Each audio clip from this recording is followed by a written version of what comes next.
पावसाळ्यात अनेक प्रकारच्या रानभाज्या खाणे आरोग्यासाठी अत्यंत फायदेशीर असते, कारण या भाज्या पचनक्रिया सुधारतात आणि त्यांच्या नैसर्गिक आम्लधर्मामुळे पावसाळ्यात वाढणाऱ्या बॅक्टेरियाचा प्रादुर्भाव रोखण्यास मदत होते, ज्यामुळे भूक वाढते आणि पोटाचे विकार कमी होतात। या भाज्या कोणत्या आहेत ते आता आपण पाहूया।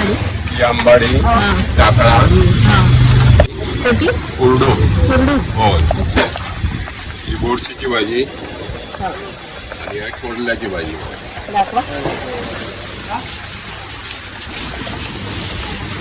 कोणती? कोरला कोरला कोरला। होय, कोरला काय भाजी नसते पावसाळी? पावसाळी।